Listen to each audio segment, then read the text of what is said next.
Hello, everyone. Welcome back. Welcome back to Habit 1, video 3 of 4.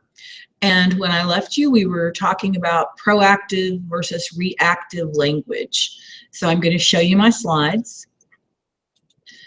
And we're going to talk a little bit about the difference between proactive language and reactive language. What I would like you to do is over the next few days, I want you to listen to yourself, and I want you to listen and note when you say things like, they made me, and I have to, or I can't, or they won't. Lots and lots and lots of different things that people say to themselves. One that I'm bad about saying is I have to, I've got to, and it's very important to try to change that script in your head.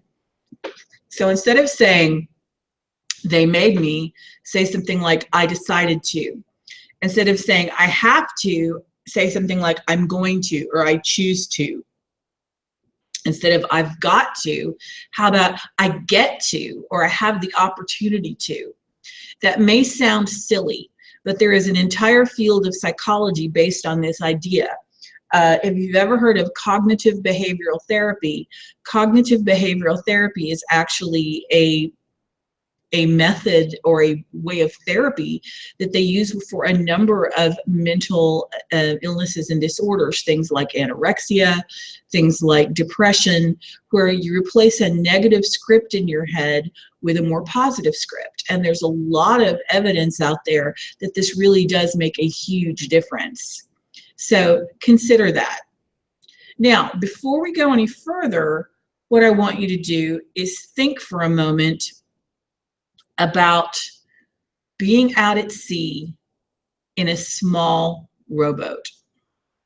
There are going to be things that you can control about that situation, and there are going to be things that you cannot control about that situation. So what I want you to think about are what are the things that you could control. And maybe take just a second here, pause the video, write down a list of the things that you could control. Then think about the things that you can control in that boat. So pause the video again, write those down. And now I'm going to show you a video from Dr. Covey called Circle of Influence. And I think this is probably one of the most powerful concepts in the entire program. So really pay attention to this one. So give me just a moment.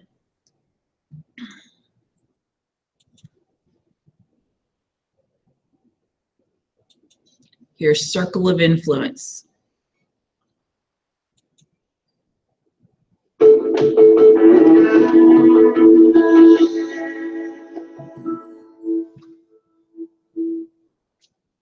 Look also this way. Here is your circle of influence. This is something you can do something about. You can control or at least influence, okay? Here's the larger circle of concern. It's much larger than your circle of influence. Where do you think proactive people focus their energies? Here or here?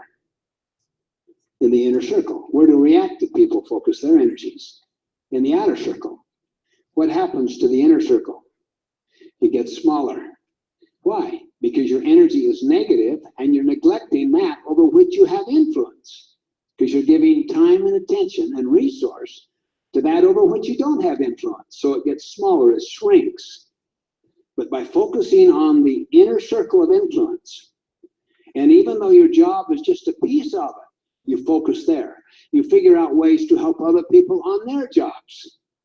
Little by little, I'll guarantee you, because of that proactive and positive energy, your circle of influence will gradually get larger and larger and larger. And many of the issues you are concerned about over here will gradually and naturally be dealt with as you focus on your circle of influence.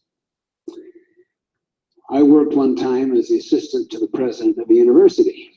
He was a very dynamic and visionary person. He also was a very controlling person and disempowering to many people, and most of the executive team around him were very critical of how he would kind of micromanage them and take over and treat them like gophers. Go for this, go for this, go for this, go for this. And they'd sit around in the executive corridors basically and massage each other's hearts as they swapped war stories on how he would treat them.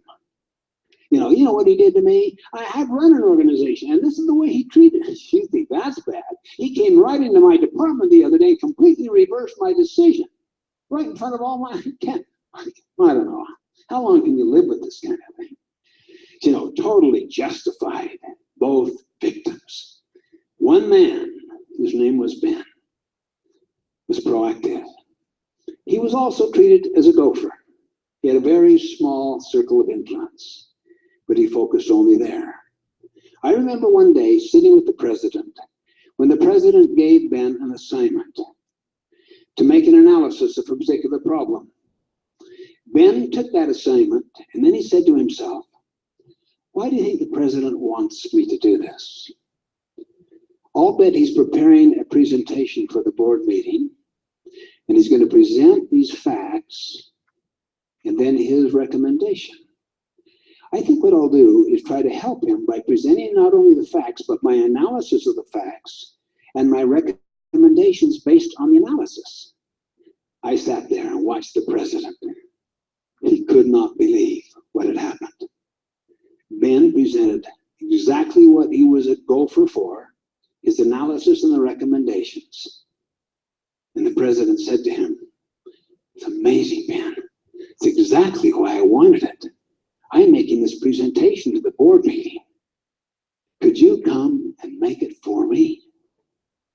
Ben's circle of influence went like that instantly with the president. But with others, they were critical now because in the executive corridors, they would sit around and say, "What's going on with Ben? Is this some kind of favoritism? Are they related? Or how come his stock is going up so high?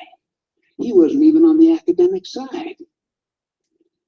But he treated them the same way. He would just study exactly what the need is and the problem, proactively go after it, and see every problem as an opportunity to exercise creative energy in going the second mile. Little by little, his circle of influence became so large that over a period of the 4 years I worked with that president, he became the second most influential person on the campus. In fact, the president would not make any moves without Ben's blessing and permission. And everyone knew it. And when he retired, there was a special award made in his honor for people that exercise that kind of resourcefulness, creativity, and proactive muscle. That's because he focused proactively on the inner circle of influence rather than on the outer circle of concern. Okay. So let's take a look at that concept of circle of concern versus circle of influence. The idea is that if you focus on the things in your circle of influence, what will naturally happen is that the circle of influence will get larger while the circle of concern will grow smaller. However, if you do the opposite, if you put all of your energy into negative things, into things you can do nothing about, what naturally happens is that the circle of influence will grow smaller and the circle of concern will grow larger. So I actually have a story about this. Several years back around 2002 or so, I worked here at UAFS. It was still West Stark College. No, it was UAFS at that time. And we had 2 young men who had done theater in high school. And at that time, there was no theater program at the university.